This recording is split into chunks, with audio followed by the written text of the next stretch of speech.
নির্বাচন প্রার্থী কি হবে, স্বাভাবিকভাবে বিএনপি যদি 2/3 মেজরিটি, তাদের প্রার্থী রাষ্ট্রপতি হবে। তো রাষ্ট্রপতি কে হবে তার ভার ন্যস্ত করা হয়েছে প্রধানমন্ত্রীর উপর, তারেক রহমানের উপর সকল দায়িত্ব দিয়ে দেওয়া হয়েছে।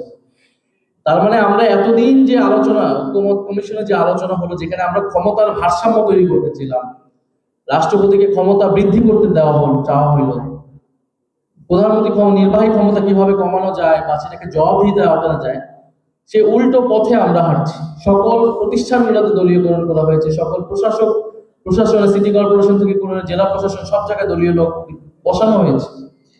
দলীয় লোক বসানো বলে কি আমরা বিএনপি সরকার, বিএনপির লোক বসাবে নাকি জামাতের লোক বসাবে বা এনসিপির লোক বসাবে? এখানে তো বিএনপি জামাত এনসিপির নেই, এখানে তো মেরিট অনুযায়ী, যোগ্যতা অনুযায়ী লোক বসাতে হবে এই প্রতিষ্ঠানগুলোতে। তো দুদকে তো নিশ্চয়ই প্রধানমন্ত্রী বসাবে না, কারণ দুদক প্রতিষ্ঠানটাই হচ্ছে প্রধানমন্ত্রী বা সরকারকে বা যে কোনো ক্ষমতাকে জবাবদিহিতে আনার জন্য। তো এই হচ্ছে ভূতের পায়ের মতো উল্টো দিকে যাচ্ছি, যেহেতু ভবিষ্যতের কথা। প্রতিরোধের জন্য আমরা প্রস্তুত এবং আমাদের সেই ভবিষ্যৎটাও নির্মাণ করতে হবে। আমরা মনে করি যে যেভাবে জনগণের মধ্যে 5 মাসের মধ্যেই সচেতনতা শুরু হয়েছে, মানুষ কথা বলা শুরু করছে, গ্যাস বিদ্যুতের সংকট, অর্থনৈতিক সংকট তৈরি হচ্ছে, সরকার যদি জনগণের আস্থার জায়গায় আনতে না পারে, বিশেষত ফ্যাসিবাদ বিরোধী দলগুলোকে যদি একমতে আসতে না পারে, এবং একমতে আসার একটাই শর্ত, সেটা হচ্ছে জুলাই সনদ এবং বিচার বাস্তবায়ন করতে হবে, তাহলে আমরা আসলে খারাপ পরিস্থিতি দেখতে পাচ্ছি। তো আমরা আশা করবো সেই খারাপটা হবে না, সেটার জন্য এনসিপি কাজ করে যাবে। বিশ্ববিদ্যালয়গুলোতেও আমরা মনে করি যে আপনাদের দায়িত্ব বিশ্ববিদ্যালয়গুলোকে সংস্কার করা। আমাদের শিক্ষা ব্যবস্থার যদি আমূল সংস্কার না হয়, আমাদের কর্মসংস্থান, বেকারত্ব, আমাদের যে রাষ্ট্র পুনর্গঠন, এটা সম্ভব হবে না। বিশ্ববিদ্যালয়ে আমাদের কিন্তু আন্দোলনের প্রধান একটা স্পিরিট বা অনুপ্রেরণার জায়গা ছিল কর্মসংস্থান। এই কারণেই সরকারি চাকরির কোটা পুনর্বহাল করার কারণে সবাই রাস্তায় নেমে এসেছে, এবং চট্টগ্রাম বিশ্ববিদ্যালয় শুরু থেকেই আন্দোলনে আপনারা ছিলেন, অভিনবভাবে আন্দোলন করেছেন। তো এই শিক্ষা ব্যবস্থার সংস্কার, আপনার বিশ্ববিদ্যালয়ের ভিসি কিভাবে নিয়োগ হবে, আপনার শিক্ষক কিভাবে নিয়োগ হবে, তাদের পদোন্নতি, বিশ্ববিদ্যালয়ের ছাত্র সংগঠনগুলোর সহাবস্থান, ছাত্র সংসদগুলোর নিয়মিত নির্বাচন, এই সংস্কারগুলো এবং একাডেমিক পাঠ্যক্রম, আমরা কি আধুনিক যে গ্লোবাল কম্পিটিশনের সাথে কতটুকু তাল মেলাতে পারছে আমাদের বিশ্ববিদ্যালয়গুলো, এই একাডেমিক লড়াইগুলো, আপনাদের কাজগুলো, আপনাদের আমি মনে করি এখনকার রাজনীতির এজেন্ডা হওয়া উচিত, বিশেষত ছাত্র রাজনীতি। আমি যদি চট্টগ্রামকে নিয়ে বলি, চট্টগ্রাম বিশ্ববিদ্যালয়ের দায়িত্বটা হচ্ছে পুরো চট্টগ্রাম বিভাগকে নেতৃত্ব দেওয়া। এই চট্টগ্রাম বিভাগকে নিয়ে আমাদের কি পরিকল্পনা আসছে, চট্টগ্রাম বিভাগকে অর্থনীতির কেন্দ্রে আমরা কিভাবে প্রতিষ্ঠিত করবো, সেটার দায়িত্ব তো চট্টগ্রাম বিশ্ববিদ্যালয়ের উপর ন্যস্ত হওয়া উচিত। তারা একাডেমিক কাজ করবে, গবেষণা করবে, একাডেমিক রাজনৈতিক নেতৃত্ব তৈরি করবে। আমরা জানি চট্টগ্রাম বাণিজ্যের নগরী, কিন্তু যদি একদিন টানা বৃষ্টি পড়ে, এই শহরকে দেখে মনে হবে না বাণিজ্য নগরী তো দূরে থাকে, এটা মানে এটা বন্যায় ভেসে যায় এই শহর। তাহলে এইটা তো দীর্ঘদিনের চট্টগ্রামের এই জলাবদ্ধতা, এই সমস্যাটা।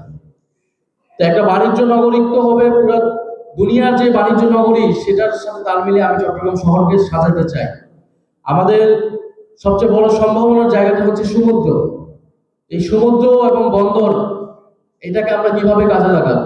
বাংলাদেশের একমাত্র জায়গা যেখানে আমি পুরো বিশ্বের সাথে সংযোগ করতে পারি, বৈশ্বিক যোগাযোগের জায়গাটা হচ্ছে সমুদ্র। আমরা 3 দিক থেকে ল্যান্ডলক, 3 দিকে আমাদের ভারত। আমাদের একমাত্র উন্মুক্ত স্থান হচ্ছে, বিশ্বের সাথে আমি যোগাযোগ করতে পারি হচ্ছে সমুদ্র। এবং এটা আজকে থেকে না, ইতিহাস মানে একদম ঐতিহাসিক, কয়েকশো বছর ধরে। ফলে বাংলাদেশের জন্য কখনোই আমরা ভারতের দিল্লির উপরে কখনোই নির্ভরশীল হই নাই। আমরা স্বনির্ভর হতে পারছি কারণ আমাদের সমুদ্র আছে। আমরা বাণিজ্য, অর্থনৈতিক, সাংস্কৃতিক, রাজনৈতিক যোগাযোগ আমরা সমুদ্র পথে সবসময় করতে পারছি। আমাদের এখনো আমাদেরকে যেভাবে গ্রাস করতে চায় আমাদের প্রতিবেশী রাষ্ট্র, সেখান থেকে যদি আমরা স্বাধীনভাবে দাঁড়াতে চাই, আমাদের শক্তিশালী করতে হবে আমাদের সমুদ্র পরিকল্পনাকে। আমাদের সমুদ্র নৌপথকে আমরা যদি পরিকল্পনা মানে সাজাতে পারি, শক্তিশালী করতে পারি, তাহলেই আমাদের সার্বভৌমত্বের সাথে এটা সম্পর্কিত, আমাদের সার্বভৌমত্বকে আমরা শক্তিশালী করতে পারবো। এবং এটার নেতৃত্ব হতে হবে চট্টগ্রাম বিশ্ববিদ্যালয় থেকে। তা আমরা মনে করি এই পরিকল্পনা নিয়ে আমাদের তরুণদের কর্মসংস্থান, আমাদের ভবিষ্যৎ অর্থনৈতিক রূপকল্প পুনর্গঠন, এখন এগুলো আমাদেরকে কাজ। আর রাজনৈতিকভাবে তো আমাদের লড়াই সংগ্রাম সেটা আমরা অব্যাহত রাখছি।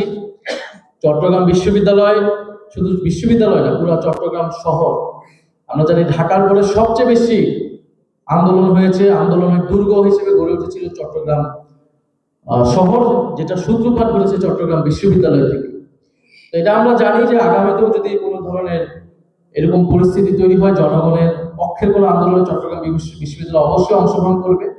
তবে যেটা আমার মূল বক্তব্য, যে আমাদের এখন রাজনৈতিক শক্তি, আন্দোলন সংগ্রাম যেমন একদিকে লাগবে, অন্যদিকে আমাদের দীর্ঘমেয়াদী ভিশন, আমাদের মৌলিক কাঠামোগত যে সংস্কারের রাষ্ট্র থেকে বিশ্ববিদ্যালয়, আর সেগুলোতে কাজ করতে হবে। আমাদের বিশ্ববিদ্যালয়ের যে গণতান্ত্রিক পরিবেশটা যাতে সেটা যাতে অব্যাহত থাকে, এবং জুলাই গণ অভ্যুত্থানকে ধারণ করা, সেটা নিয়ে কাজ করা। আমি মনে করি বিশ্ববিদ্যালয়ের সবচেয়ে উর্বর ক্ষেত্র। জুলাই গণ অভ্যুত্থান ব্যর্থ, সফল, এটার মালিকানাকে, কর্তৃত্বকে, এগুলোর দিকে তাকানোর দরকার নেই। আমি মনে করি বিশ্ববিদ্যালয়ে আপনারা আপনাদের ইতিহাস লিপিবদ্ধ করেন, আপনাদের আকাঙ্ক্ষাগুলো লিপিবদ্ধ করেন, বিশ্ববিদ্যালয়ের স্মৃতিস্তম্ভ গড়ে তোলেন, জুলাইকে উদযাপন করেন। জুলাইয়ের যে রাজনৈতিক চেতনা, সেটাকে আপনারা বর্তমান সময়ের সাথে প্রাসঙ্গিক করেন। কারণ আমরা মনে করি জুলাই ইতিহাস না, জুলাই হচ্ছে বর্তমান, যেটার মধ্য দিয়ে আমরা এখনো যাচ্ছি, তরুণ সমাজরা যাচ্ছে। তো সেই জুলাই গণ অভ্যুত্থান এর বিপ্লবী আকাঙ্ক্ষা সম্পূর্ণ হবে আপনাদের হাত ধরেই হবে, তরুণদের হাত ধরেই হবে, শিক্ষার্থীদের হাত ধরেই হবে, এটা আমরা বিশ্বাস করি। এবং এনসিপি সেই আকাঙ্ক্ষাকে ধারণ করে সামনে রাজনীতি করতে চায়, বাংলাদেশ বিনির্মাণ করতে চায়।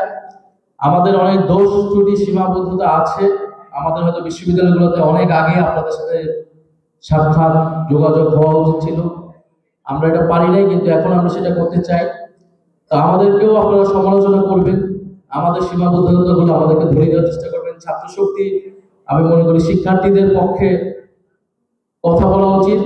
বিশ্ববিদ্যালয়ে যাতে ফ্যাসিস্ট সময়ে যারা সুবিধাভোগী ছিল, যে সকল শিক্ষকেরা শিক্ষার্থীদের বিপক্ষে দাঁড়িয়েছিল, গণতন্ত্র সার্বভৌমত্বের বিপক্ষে দাঁড়িয়েছিল, ফ্যাসিবাদের দোসর, তারা নানাভাবে কিন্তু পুনর্বাসিত হওয়ার চেষ্টা করছে।